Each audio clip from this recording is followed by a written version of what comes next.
नमस्कार दोस्तों, welcome to one day exam class. देखिए, रेलवे ग्रुप डी के एग्जाम में साइंस के काफ़ी ढेर सारे क्वेश्चन आपके एग्जाम में पूछे जाते हैं। एक सेट में लगभग साइंस के 20 से 25 क्वेश्चन आपके एग्जाम में पूछे जाते हैं। तो अगर आपने इन सारे प्रश्नों को सही कर लिया तो रेलवे ग्रुप डी का एग्जाम आपका अवश्य निकलेगा। इसलिए आज हम आपको 30 महत्वपूर्ण साइंस के क्वेश्चन कराने जा रहे हैं जो आपके आने वाले एग्जाम के लिए वेरी मोस्ट इंपॉर्टेंट क्वेश्चन है। ये हमारा 12 नंबर वीडियो है। इसके पहले हमने आपको इसी प्रकार के 11 साइंस स्पेशल के वीडियो कराए हुए हैं, जिसे आप लोग प्ले जा करके वहां पर से देख लीजिएगा। तो चलिए आप लोग प्रयास करिए कि इन 30 महत्वपूर्ण प्रश्नों में से आप कितने क्वेश्चन को सही कर पाते हैं। आज का हमारा पहला क्वेश्चन है, किसी तत्व के परमाणु में प्रोटॉनों की संख्या किसके बराबर होती है। ये 4 ऑप्शन आपको दिए गए हैं: तुल्यांकी भार, परमाणु भार, इलेक्ट्रॉन बंधुता, परमाणु क्रमांक। चलिए सबसे पहले एक बार आप लोग करने का प्रयास करिए। हम लोग एग्जाम्पल के तौर पर कार्बन को लेते हैं। तो कार्बन का परमाणु क्रमांक होता है 6 और द्रव्यमान संख्या होती है 12। तो यहाँ पर 6 जो यहाँ पर लिखा गया है ये कार्बन की परमाणु क्रमांक है। और कार्बन में अगर आपसे प्रोटॉनों की संख्या पूछें तो प्रोटॉनों की संख्या उसके परमाणु क्रमांक के बराबर होती है। इसलिए कार्बन में प्रोटॉनों की संख्या कितनी होगी? 6। जितने उसका परमाणु क्रमांक है उतना प्रोटॉनों की संख्या भी होगी। अगर आपसे न्यूट्रॉनों की संख्या पूछें तो द्रव्यमान संख्या से आपको परमाणु क्रमांक को घटा देना है। तो 12 में से 6 घटाएंगे तो न्यूट्रॉनों की संख्या इसके 6 आ जाएगी। और प्रोटॉन प्लस न्यूट्रॉन जो होते हैं वो इलेक्ट्रॉनों की संख्या होती है। अगर आपसे इलेक्ट्रॉनों की संख्या पूछें तो इसमें 12 इलेक्ट्रॉन्स होंगे। तो ठीक है, इसका सही ऑप्शन होगा डी वाला ऑप्शन। चलिए, अगर आपको वीडियो अच्छा लग रहा हो तो वीडियो को लाइक कर दीजिएगा। अगर आप लोग पहली बार चैनल पर आए हो तो नीचे आपको लाल रंग की सब्सक्राइब की बटन दिखेगी, उसे दबाकर लाल से काली कर दीजिएगा ताकि आने वाली जो वीडियो आपके पास सबसे पहले पहुँच सकें। दूसरा क्वेश्चन है, लेड नाइट्रेट के तापीय अपघटन के परिणाम स्वरूप उत्पाद क्या निर्मित होता है, ये आपको बताना है। 4 ऑप्शन है, चलिए प्रयास करिए आप लोग। देखिए, इस प्रश्न को सही करने के लिए आपको लेड नाइट्रेट का फार्मूला याद होना चाहिए। तो लेड नाइट्रेट का फार्मूला क्या होता है? PbNO3 का होल ट्वाइस। अगर आप इसे हीट करेंगे या फिर तापीय अपघटन करेंगे तो क्या बनेगा? PbO बनेगा प्लस NO2 बनेगा प्लस ऑक्सीजन बनेगा। ठीक है, तो यहाँ पर PbO का मतलब है लेड ऑक्साइड, ऑक्सीजन बन ही रहा है, और नाइट्रोजन डाइऑक्साइड NO2 है। तो सही ऑप्शन होगा इसका ए वाला ऑप्शन। इस प्रकार का प्रश्न अलग ढंग से पिछले वाला जो हमने आपको वीडियो कराया 11 नंबर, उसमें पूछा गया था कि अवशेष का रंग क्या होगा। अगर हम लोग लेड नाइट्रेट को गर्म करें तो इसके अवशेष का रंग जो होगा वो भूरे कलर की गैस निकलेगी, भूरे कलर का अवशेष यहाँ पर निकलेगा, क्योंकि नाइट्रोजन डाइऑक्साइड का कलर जो होता है वो भूरे कलर का होता है। तो ये आपको याद करके चलना है। ठीक है, तो सही ऑप्शन कौन सा ऑप्शन होगा? पहला वाला ऑप्शन। अलग अलग सेट में आपसे अलग ढंग से क्वेश्चन पूछने का प्रयास करता है। तीसरा क्वेश्चन है, निम्नलिखित में से किस जीवाश्म ईंधन में ब्यूटेन इसका मुख्य घटक होता है? ईंधन तेल में, LPG में, कोयला में या फिर प्राकृतिक गैस में? देखिए, ब्यूटेन इसका मुख्य घटक होगा किसमें? LPG में, क्योंकि LPG जो आपके घरों की गैस होती है, रसोई गैस होती है, उसमें ब्यूटेन और प्रोपेन का मिश्रण डाला जाता है। LPG का फुल फॉर्म होता है लिक्विड पेट्रोलियम गैस। ठीक है, तो सही ऑप्शन होगा इसका बी वाला ऑप्शन। एक क्वेश्चन आपका रेलवे NTPC में इस बार पूछा गया था कि लाइटर में कौन सी गैस भरी होती है। जो लाइटर आप जलाते हैं ना, सिगरेट पीने के लिए, बीड़ी पीने के लिए, कुछ भी पीने के लिए, तो लाइटर में कौन सी गैस भरी होती है? तो लाइटर में ऑप्शन में ब्यूटेन दिया गया था। तो ब्यूटेन जो होती है वो लाइटर में भरी जाने वाली गैस भी है। चौथा क्वेश्चन है, रतौंधी रोग किसकी कमी के कारण होता है? रतौंधी में क्या होता है कि रात में दिखाई नहीं पड़ता लोगों को। तो सही ऑप्शन कौन सा ऑप्शन होगा? विटामिन ए की कमी से रतौंधी नामक रोग हो जाता है। सही ऑप्शन होगा सी वाला ऑप्शन। विटामिन बी की कमी से बेरी होता है, विटामिन सी की कमी से स्कर्वी होता है, और विटामिन डी की कमी से सूखा रोग या फिर रिकेट्स होता है। तो सही ऑप्शन होगा रतौंधी होता है। विटामिन ए की कमी से सी वाला ऑप्शन सही ऑप्शन है। 5वां क्वेश्चन है, एड्स का विषाणु शरीर में किसको नष्ट कर देता है? परिसंचरण तंत्र को, प्रतिरक्षा तंत्र को, लाल रक्त कणिकाओं को या फिर यकृत को? ये 4 ऑप्शन दिए गए हैं। देखिए, एड्स जब भी किसी को होता है तो एड्स से कोई रोग नहीं होता है आपको। आपका जो प्रतिरक्षा तंत्र होता है, इम्यून सिस्टम होता है, वो डैमेज हो जाता है। डैमेज होने के बाद आपको ढेर सारे रोग जो हैं घेर लेते हैं। जैसे आपके पास अगर डायबिटीज़ है तो डायबिटीज़ सही नहीं होगी, आपके शरीर से रक्त बहना स्टार्ट हो जाता है तो वो बंद नहीं होगा। इस प्रकार से जो भी रोग आपके शरीर में होगा, मान लीजिए आपको टाइफाइड हो गया, मलेरिया हो गया, ये सारे रोग आपके सही नहीं होंगे। तो जो आदमी को एड्स हो जाता है वो घुट घुट के मरता है, मतलब इससे कोई रोग नहीं होता है आपको, लेकिन शरीर में ढेर सारी जो बीमारियां होती हैं उससे ग्रसित हो जाता है। उसका प्रतिरक्षा तंत्र जो होता है, जो रोगों से लड़ने की क्षमता होती है, बुरी तरह से नष्ट हो जाती है। तो सही ऑप्शन होगा इसका बी वाला ऑप्शन। छठा क्वेश्चन है, कैल्शियम हाइड्रोक्साइड कार्बन डाइऑक्साइड के साथ क्रिया करके क्या उत्पन्न करती है? ये 4 ऑप्शन है, चलिए बताने का प्रयास करिए। यहाँ पर देखिए कैल्शियम हाइड्रोक्साइड लिखा गया है, तो कैल्शियम हाइड्रोक्साइड का फार्मूला ये होता है। इसके साथ हमें रिएक्शन करानी है कार्बन डाइऑक्साइड की, तो कार्बन डाइऑक्साइड के अगर हम रिएक्शन कराएंगे तो ये कैल्शियम कार्बोनेट बना लेता है, जो कि कैल्शियम कार्बोनेट क्या होता है, एक लवण होता है और पानी यहाँ पर बनता है या फिर उड़ जाता है पानी। तो यहाँ पर लवण और जल दोनों बनेंगे, सही ऑप्शन होगा ए वाला ऑप्शन। ये अब क्रिया आपके घरों में होती है जब आप घरों में पोताई करते हैं। ये चूने का पानी है, कैल्शियम हाइड्रोक्साइड जो है चूने का पानी है।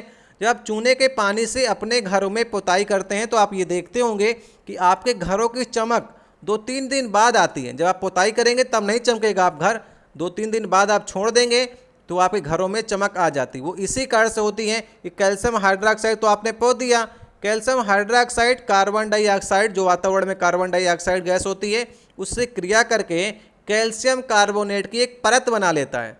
परत बना लिया तो कैल्शियम कार्बोनेट जो होता है एक चमकदार होता है, और जो यहाँ पर पानी जो होता है अवशेष के रूप में ये उड़ जाता है वाष्प बन करके, इसलिए चमक प्रदान करता है कैल्शियम कार्बोनेट। आपके घरों में जो आप पोताई करते होंगे तो इसी कारण से 2-3 दिन बाद ही चमक आती है। सही ऑप्शन होगा ए वाला ऑप्शन।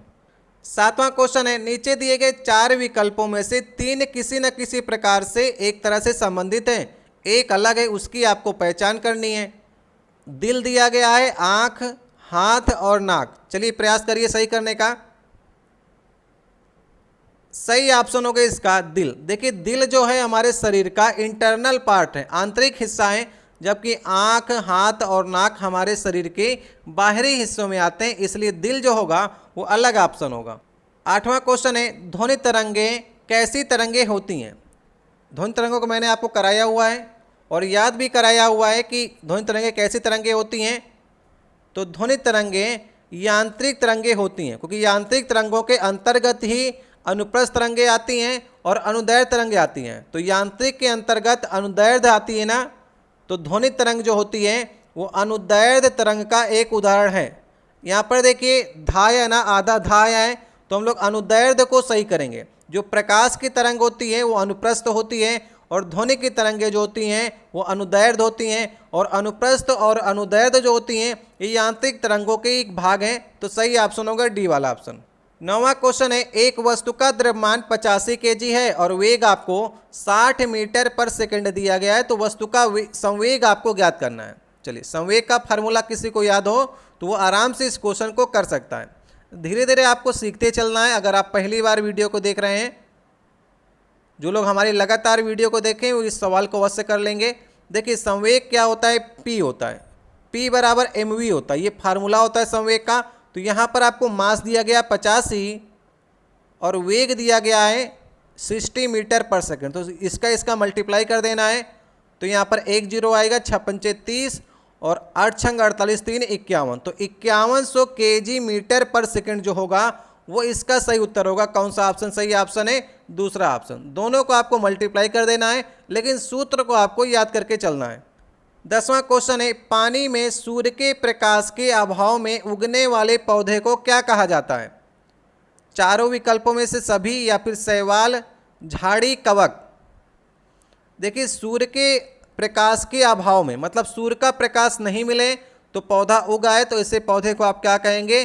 कवक कहेंगे। सही ऑप्शन होगा डी वाला ऑप्शन। देखिए कवक में क्या होता है, क्लोरोफिल नहीं होता है, तो सूर्य के प्रकाश से वो उसके अभाव में भी उग सकता है, जबकि शैवाल जो होता है उसको सूर्य के प्रकाश की आवश्यकता होती है क्योंकि उसमें क्लोरोफिल होता है, झाड़ी में क्लोरोफिल होता है। इसलिए कवक में जो होता है वो पर्णहरिम नहीं होता है, इसलिए सूर्य के अभाव में भी कवक जैसे पौधे जो होते हैं वो उगाते हैं। 11वां क्वेश्चन है, जिप्सम का रासायनिक फार्मूला आपसे पूछा गया है और काफ़ी कन्फ्यूज आपको किया गया है। चलिए देखते हैं कितने लोग सही करने का प्रयास करते हैं। जिप्सम का सही फार्मूला होगा इन चारों ऑप्शन में से लास्ट वाला ऑप्शन। कैल्शियम सल्फेट के साथ में 2H2O का आपको ध्यान रखना है।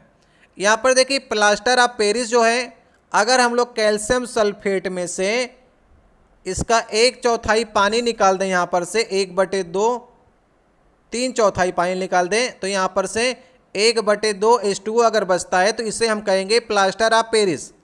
ठीक है, यही दो पलट करके यहाँ पर चला जाता है, तो 2 कैल्शियम सल्फेट इंटू H2O अगर लिखा है तो इसे आप क्या बोलेंगे, प्लास्टर ऑफ पेरिस बोलेंगे। लेकिन अगर लास्ट में 2H2O लिखा है तो इसका मतलब ये जिप्सम का फार्मूला है। तो सही ऑप्शन होगा कौन सा ऑप्शन, डी वाला ऑप्शन। देखिए यहाँ पर सोडियम कार्बोनेट के साथ में 10H2O लिखा गया, इससे हम लोग कहते हैं धावन सोडा। ये धोने वाला सोडा है, इसे कहते हैं सोडियम कार्बोनेट। और इसमें 10 जो होते हैं वो पानी के क्रिस्टल लगे होते हैं, ये भी आपको याद करके चलना है। कभी धावन सोडा का आपसे फार्मूला पूछे तो पानी के अणुओं में आपको कंफ्यूज करेगा, तो आपको 10 याद रखना है। 12 नंबर क्वेश्चन है, वह रासायनिक प्रक्रिया जिसके द्वारा ग्लूकोज को अवायवीय रूप से तोड़ा जाता है क्या कहलाती है। ये 4 ऑप्शन आपको दिए गए हैं। अवायवीय का मतलब है जहाँ पर वायु उपस्थित ना हो, तो वहाँ पर कौन सी रिएक्शन होगी, किण्वन की तकनीक का इस्तेमाल वहाँ पर किया जाता है। जैसे आपने शराब को देखा होगा, तो शराब में जौ को सड़ा करके जौ वाली शराब बनाई जाती है, उसके बाद अंगूर को सड़ा करके अंगूर से शराब बनाई जाती है।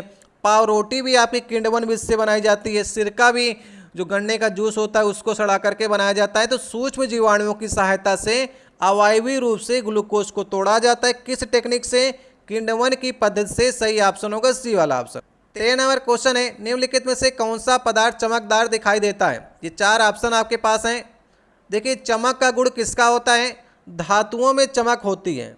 तो इन 4 ऑप्शन में से आपको धातु को देखना है। एल्युमिनियम एक धातु है, इसलिए चमक किस में होगी, एल्युमिनियम में होगी। कार्बन, सल्फर और कोयला जो है अधातुओं में आते हैं।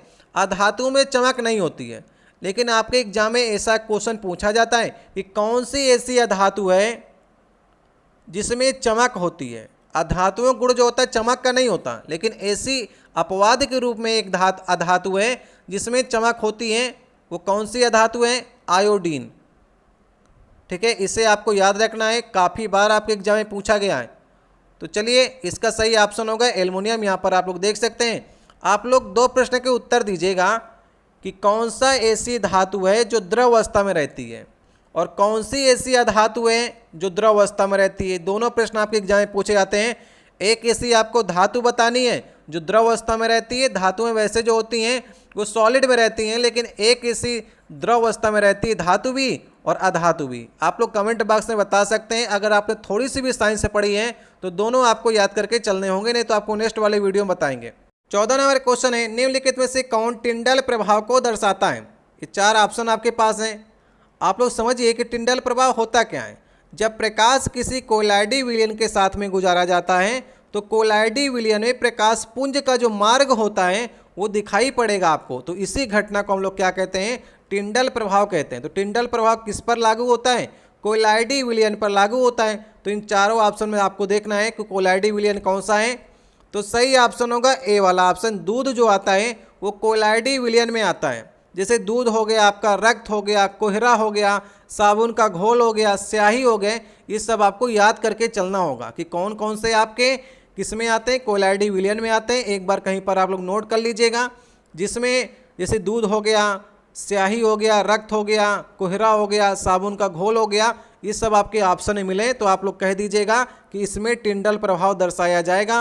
बाकी लवण विलयन, शर्करा विलयन, कॉपर सल्फेट का विलयन, ये सभी वास्तविक विलयन में आते हैं, कोलाइडी विलयन में नहीं आते हैं। तो इनमें तो दिखाई नहीं पड़ेगा प्रकाश पुंज का मार्ग, सिर्फ और सिर्फ कोलाइडी विलयन में दिखाई पड़ेगा। और वो सारे एग्जाम्पल आपको याद करके चलने होंगे। और कोलाइडी विलयन में ही ब्राउनी गति भी दिखाई पड़ती है। तो एग्जाम में आ सकता है कि ब्राउनी गति किस में दिखाई पड़ेगी, तो कोलाइडी विलयन में दिखाई पड़ेगी। जो जिग जैग मार्ग होता है ना कड़ों का, वो दिखाई पड़ता है, उसे कहते हैं ब्राउनी गति। सही ऑप्शन होगा ए वाला ऑप्शन। 15 नंबर क्वेश्चन है, अदिति जो है 800 मीटर के एक वृत्ताकार पथ पर दौड़ करके 50 सेकंड में आरंभिक बिंदु पर पहुंच जाती हैं। तो औसत वेग की आपको गणना करनी है। अच्छा क्वेश्चन है, काफ़ी लोग गलत कर देंगे। देखिए एक वृत्ताकार मार्ग है, इस प्रकार से वृत्ताकार मार्ग होगा। तो मान लीजिए यहाँ से स्टार्ट करती है घूम करके, इस प्रकार से घूम करके फिर से इसी स्थान पर आ जाती है। और ये टोटल दूरी जो है वो 800 मीटर की है और 50 सेकंड का समय लग रहा है उसे। तो इसके द्वारा विस्थापन कितना हुआ, मतलब कि प्रारंभिक बिंदु से अंतिम बिंदु के बीच की दूरी कितनी हुई, 0 हुई।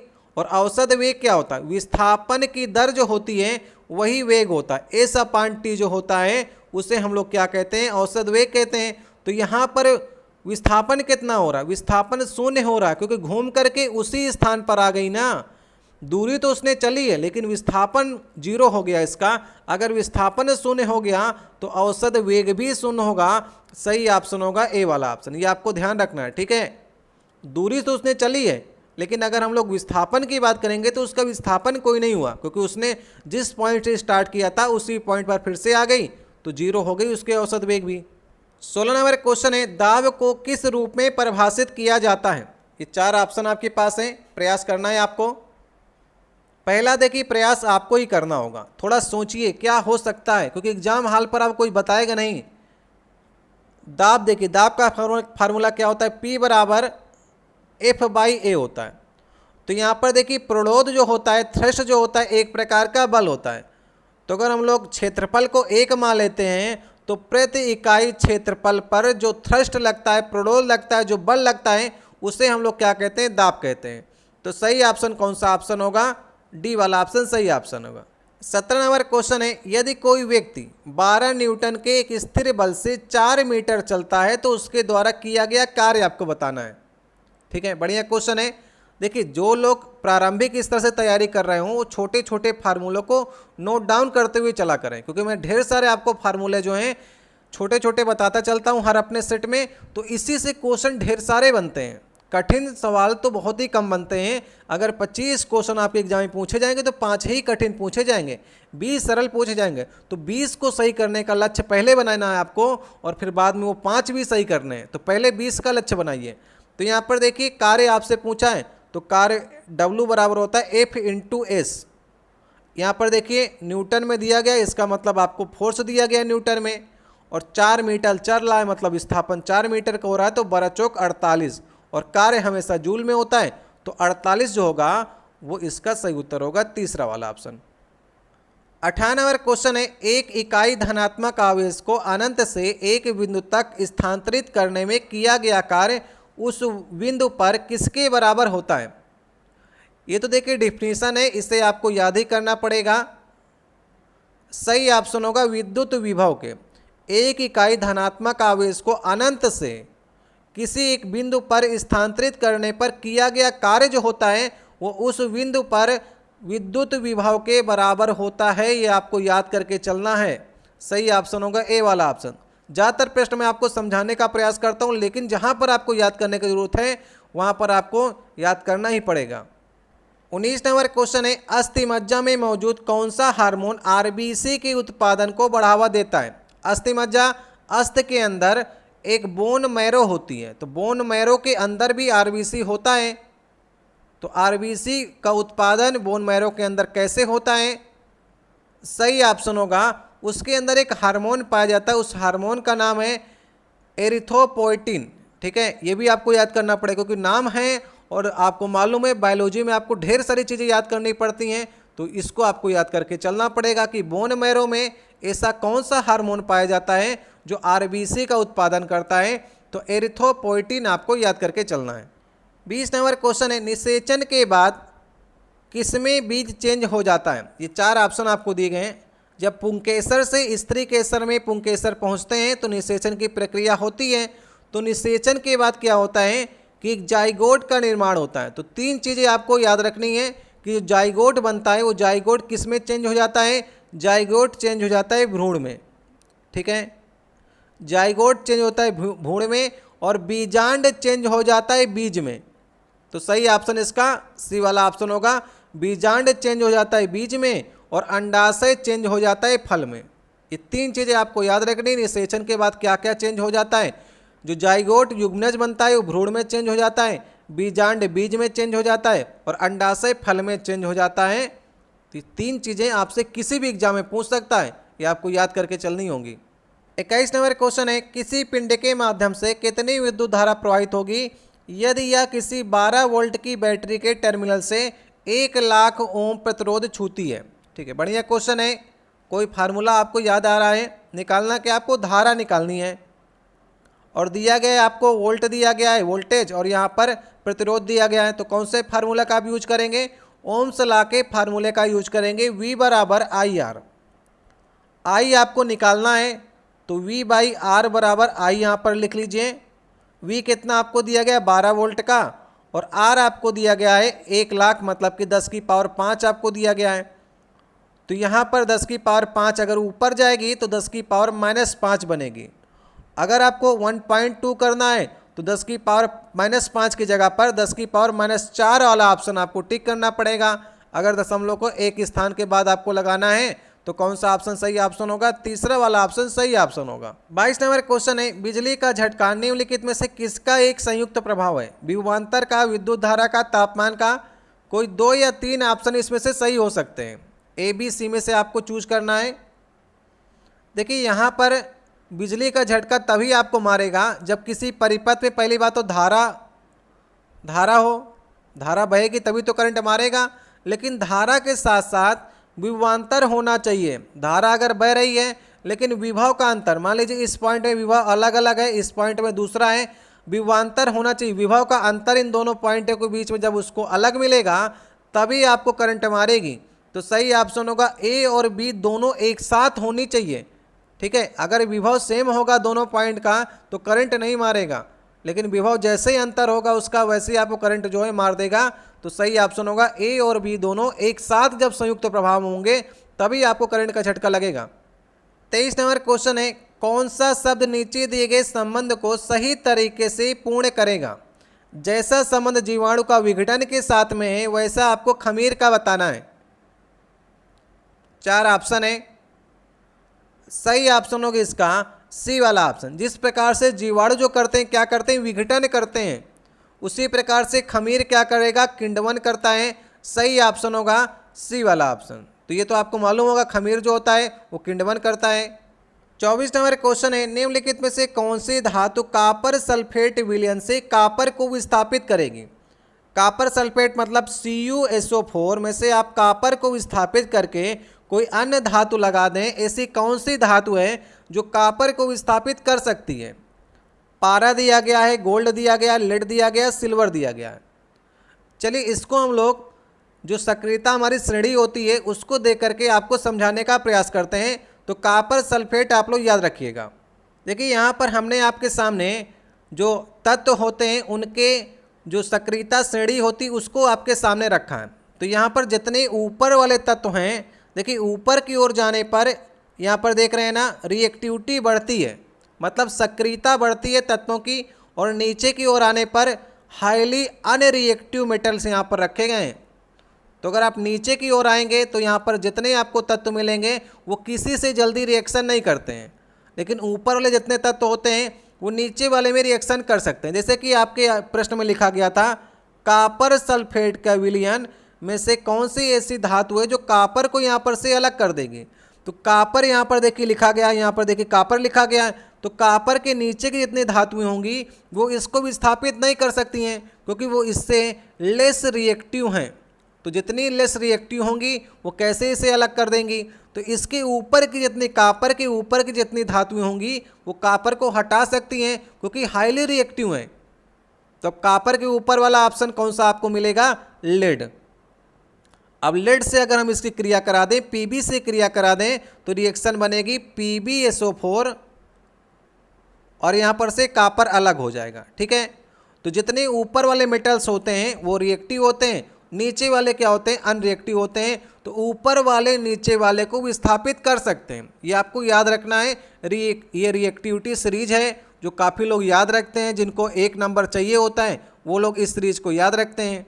तो आप लोग भी देख लीजिए कि रिएक्टिव मेटल्स कौन से हैं वो ऊपर रखे गए, जो अनरिएक्टिव होते हैं जो किसी से जल्दी क्रिया नहीं करते, जैसे मैंने बताया आपको गोल्ड हो गया, प्लेटिनम हो गया, सिल्वर हो गया, तो इनको भी आपको क्रम से याद रखना है कि कौन कितना रिएक्टिव होता है। इनमें भी देखिए कापर के बाद मरकरी, सिल्वर, गोल्ड और प्लेटिनम जो है ये सब आपके अनरिएक्टिव होते हैं, जल्दी किसी से क्रिया नहीं करते हैं। तो चलिए इसके ऑप्शन की बात कर लेते हैं। इसका सही ऑप्शन होगा लेड। देखिए लेड मैंने बताया था ना, इनमें से आप देख रहे होंगे कि जो धातु है कापर उसके ऊपर जो है लेड आपको मिलेगा, Pb मिलेगा, तो ऊपर वाला नीचे वाले को विस्थापित कर सकता है। सही ऑप्शन होगा तीसरा ऑप्शन। 25 नंबर क्वेश्चन है, यदि मशीन की दक्षता आपको 85% दी गई है और कुल ऊर्जा इनपुट आपको 1000 जूल दिया गया है तो मशीन का आउटपुट आपको बताना है। बढ़िया क्वेश्चन है, थोड़ा से सोचना है आपको और 1 नंबर आपके पास होगा। देखिए मशीन की दक्षता जो है वो 85% है। अगर आप मशीन को ऊर्जा देंगे 1000 जूल की तो वो कार्य करेगा अपने 85% की दर से। तो आपने 1000 उसको रुपए दिए लेकिन उसकी दक्षता है 85% ही खाने की, तो 1000 में से वो 850 ही खाएगा। तो सही ऑप्शन होगा 850 जूल। इस प्रकार से आप समझ सकते हैं कि भाई उसकी दक्षता ही 85% की है तो आप उसको 1000 देंगे तो आपको 850 जूल का वो आउटपुट मतलब कि कार्य करके देगा। भाई 100% दक्ष होता तो जितनी हम देते उतना हमको देता, लेकिन इसकी दक्षता 85% है तो 1000 का 85% ही कार्य करके देगी आपको। 26 नंबर क्वेश्चन है, कान का कौन सा भाग ध्वनि तरंगों को विद्युत संकेतों में बदलता है। देखिए हमारा मस्तिष्क क्या करता है, जैसे कोई ध्वनि संकेत हमारे कान में गए तो कान का कौन सा पार्ट जो है वो विद्युत संकेतों में ध्वनि तरंगों को बदलता है, और हमारा मस्तिष्क जो होता है इन विद्युत संकेतों को सोचने पर विचार करता है कि ये ध्वनि संकेत जो आए इसका मतलब क्या है। तो हमारे कान के अंदर क्या पाया जाता है, डी वाला ऑप्शन कॉर्निया पाया जाता है। इंग्लिश में ये लिखा गया है, हिंदी में ये लिखा गया है। तो हमारे कान के अंदर होता है जो ध्वनि तरंगे बाहर से आती उनको विद्युत संकेतों में चेंज करता है, जिससे हमारा दिमाग जो है ये समझ सके कि बाहर से बोला क्या गया है। तो डी ऑप्शन सही ऑप्शन होगा। 27 नंबर क्वेश्चन है, जब एक लंबे मटर के पौधे को बौने मटर के पौधे के साथ संकरित किया जाता है तो F2 पीढ़ी में बौने मटर के पौधों का कितना अनुपात आपको प्राप्त होगा ये बताना है। बढ़िया क्वेश्चन है। देखिए मेंडल ने जब प्रयोग किया था तो मेंडल के प्रयोग को आप लोग समझिएगा, पूरा तो आप समझ नहीं पाएंगे लेकिन बड़ा बड़ा आप लोग समझिए। तो मेंडल ने क्या किया, टीटी जो माना था वो शुद्ध लंबे पौधों का एक समूह लिया, टीटी माना उसको, और स्मॉल टी जो माना वो शुद्ध बौने पौधे जो थे उनको स्मॉल टी से माना। जब इन दोनों का क्रॉस कराया तो वो पहली जनरेशन हुई, जो इनके पौधे उगेंगे वो पहली जनरेशन के होंगे। तो इसमें कैपिटल टी और स्मॉल टी के संकर लंबे पौधे उत्पन्न हुए F1 पीढ़ी में। लेकिन आपसे पूछ रहा है F2 पीढ़ी में, जब इसी प्रकार से संकर लंबे पौधे का और भी क्रॉस कराया गया तो 3:1 में F2 पीढ़ी में लंबे और बौने पौधे हुए, मतलब 3 लंबे होंगे और 1 बौना होगा। अगर 4 पौधे में हमने क्रॉस कराया है संकर लंबे वालों में से, F1 पीढ़ी वालों में से, तो 3 लंबे होंगे 1 बौने होगा। तो आपसे क्या पूछा है कि बौने मटर के पौधे का अनुपात आपको बताना है, किस पीढ़ी में, दूसरी पीढ़ी में। तो हम दूसरी जनरेशन में 3:1 में होंगे, तो 1/4 × 100 तो आ जाएगा 25%। सही ऑप्शन होगा पहला ऑप्शन। तो 25% बौने मटर के पौधे होंगे और 75% लंबे मटर के पौधे होंगे। तो 3:1 का मतलब यही हुआ कि 25% बौने मटर के पौधे होंगे। ये आपको पूरा मेंडल का नियम जब आप पढ़ेंगे ना तब समझ पाएंगे आप इसे। यहाँ तो मैंने आपको ऊपर समझा दिया है, तो एक बार आप लोग नियम को पढ़िएगा, फिर भी नहीं समझ में आए तो उसको याद कर लीजिएगा। 28 नंबर क्वेश्चन है, निम्नलिखित में से कौन सा जटिल ऊतक है। ये 4 ऑप्शन दिए गए हैं, चलिए करने का प्रयास करिए। बढ़िया क्वेश्चन है। जब आप पादप ऊतक को पढ़ेंगे तो पादप ऊतक में आपको स्थायी ऊतक कुछ मिलेंगे।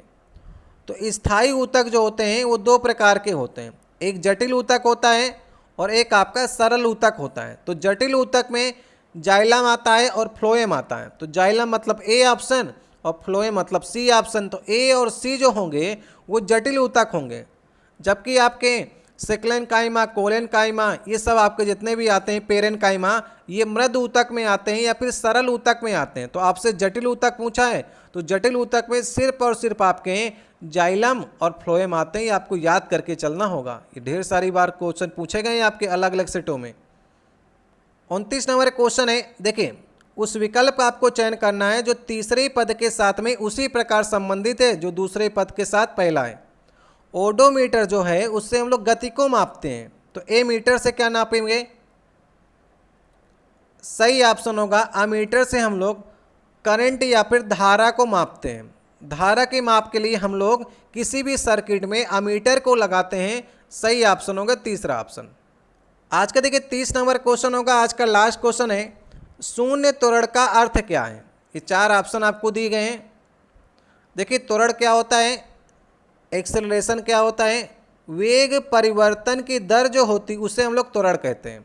अगर त्वरण शून्य है इसका मतलब ये होगा कि यहाँ पर वेग का परिवर्तन ही नहीं हो रहा, ठीक है। तो वेग स्थिर होगा, इसका मतलब परिवर्तन नहीं हो रहा है। तो कौन सा ऑप्शन सही ऑप्शन है, ए वाला ऑप्शन सही ऑप्शन है। देखिए डेल्टा वी होता है v2 माइनस वी1, मतलब कि बाद के वेग से अगर हम पहले वाला वेग घटा दें तो हमें डेल्टा वी प्राप्त हो जाएगा। लेकिन जब वेग स्थिर है, बाद वाला वेग भी v है और पहले वाला वेग भी v है, तो जीरो आ जाएगा। जब डेल्टा वी हमारा जीरो हो गया तो एक्सेलरेशन हमारा जीरो हो जाएगा। तो वेग को हमें स्थिर करना पड़ेगा अगर हमें शून्य त्वरण प्राप्त करना है। तो ये देखिए हमारे 30 महत्वपूर्ण साइंस के क्वेश्चन थे जिनके बारे में हमने चर्चा की है। आपने इसमें से कितने क्वेश्चन सही किए हैं इसे आप लोग कमेंट बॉक्स से बताने का प्रयास करिएगा। सीरीज अच्छी थी इसलिए आशा करते हैं अगर आप इसमें से 23-24 क्वेश्चन भी सही कर लेते हैं तो आपका स्कोर अच्छा समझा जाएगा। वीडियो अच्छा लगे तो आप लोग वीडियो को लाइक कर दीजिएगा। हम आपके लगातार देखिए साइंस स्पेशल के वीडियोज करा रहे हैं, मैथ के वीडियोज भी करा रहे हैं, रीजनिंग के वीडियो करा रहे हैं। आप लोग लगातार प्रयास करिए और अब की बार आपको जैसे ही हमारी कोरोना की स्थिति सही होती है आपका एग्जाम होगा और आपको निकालना है एग्जाम, क्योंकि धीरे धीरे सरकारी नौकरियां बहुत कम होती चली जा रही हैं और ये समय आपके लिए बहुत ही अच्छा समय है। जो आपका सब्जेक्ट वीक हो उसको स्ट्रांग करिए, प्रैक्टिस लगाते रहिए। समय आपके पास पर्याप्त है, घर पर ही आपको रहना है, बाहर निकलना नहीं है, तो पढ़ते रहिए। ठीक है, मिलते हैं आपसे नेक्स्ट वीडियो में। एक क्वेश्चन आपसे पूछ लेते हैं, वैसे मैंने 2 क्वेश्चन आपसे पहले ही पूछे हुए हैं कि आपको उस धातु का नाम बताना है जो द्रवावस्था में रहती है और उस अधातु का नाम बताना है जो द्रवावस्था में रहती है। चलिए एक क्वेश्चन फिर भी आपसे पूछने का प्रयास करते हैं। ये क्वेश्चन देखिए आपके सामने है, श्वेत प्रकाश के 7 रंगों में से कौन कांच के प्रिज्म द्वारा प्रकाश के परिक्षेपण के बाद सबसे कम विचलित होता है। ये क्वेश्चन मैं आपके लिए छोड़े जा रहा हूँ, इसको आराम से पढ़िएगा। 4 ऑप्शन आपको दिए गए। अच्छा लगे तो वीडियो को लाइक कीजिएगा। अगर प्रश्न का उत्तर आ जाए तो कमेंट बॉक्स में बता सकते हैं, नहीं तो नेक्स्ट वाले वीडियो में इसकी चर्चा करेंगे। इसकी पीडीएफ में आपको जब इसके 15 पार्ट हो जाएंगे तो आपको 11 से लेकर के 15 पार्ट तक की पीडीएफ आपको दे दूंगा। 10 पार्ट तक आपको पीडीएफ टेलीग्राम चैनल पर भेजे जा चुके हैं, वहां से आप लोग ले सकते हैं। किसी प्रश्न में आपको डाउट होता है कमेंट बॉक्स में कह सकते हैं। मिलते हैं नेक्स्ट वीडियो में, बहुत बहुत धन्यवाद।